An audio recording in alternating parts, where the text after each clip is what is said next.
Hey, good morning, and welcome back into Morning Moments with Jesus today.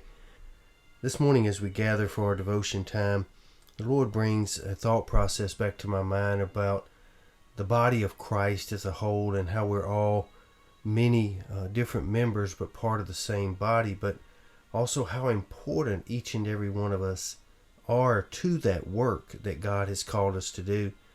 And so in reflecting on that this morning, a thought came back to my spirit of a church sign that I saw many years ago that really influenced my perception on my part in the body of Christ and the work that needs to be done.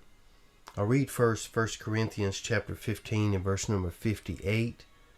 It says, "Therefore, my beloved brethren, be ye steadfast, unmovable, always abounding in the work of the Lord, for as much as you know that your labor is not in vain in the Lord." So I read this sign many years ago, and it said, this is what it said on the church sign: "If everyone here were just like me, then what kind of church would this church be?"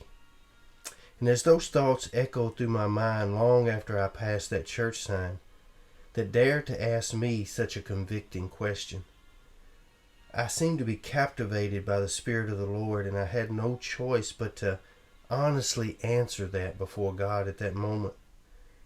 If everyone gave like I give, if everyone attended church services like I attend them, if everyone served the Lord the way I serve Him, then what would the state of the local church be?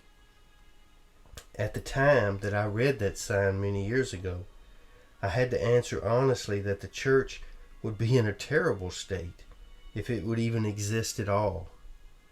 See, we are led by the enemy to believe that one person doesn't really make a difference, but that's a lie. The health of the body of Christ, it depends greatly on all of us. So I pledged that day to God that my mentality would change, that it would reflect a more earnest desire to be the best team player I could be. See, we all fall short of that goal sometimes, but it sure beats sitting on the bench all the time, I can tell you that. So this morning, in this simple little devotion, I want to encourage you to renew your passion for the work of the local church. Renew your passion for serving the Lord, for giving, for attending those things, those church services or whatever that's important that you be there. Not just by what you will receive by being there, but more, just as important, what others may receive by you being there.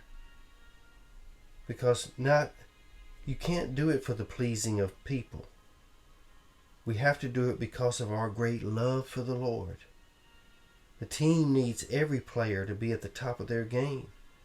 Why? Because the battle is never ending. The enemy never sleeps. And there are no timeouts in this game called life. So this morning I ask you, can you be counted on to make God's kingdom become more powerful in your community, in your work, in your home? Challenge yourself today that if no one else will, at least you will. If no one else shows up, at least you'll be there. And may your legacy be one of steadfast faithfulness to the work of the Lord. That is my prayer for you this morning. That is the prayer for all of us. All of us fall short, but that doesn't give us the permission to just sit down on the Lord. It's time for the church to rise up, for all of us to take our place and do what God desires for each and every one of us to do, to make the best team His team. I speak that blessing over you today. May you be safe, may you be strong, and may you be blessed. Be an empowered people that say, if everyone here was just like me, what kind of church would this church be? I pray it would be a better church. Lord's will, we'll see you back here again tomorrow. And until then, as always, I sure hope you have a great day.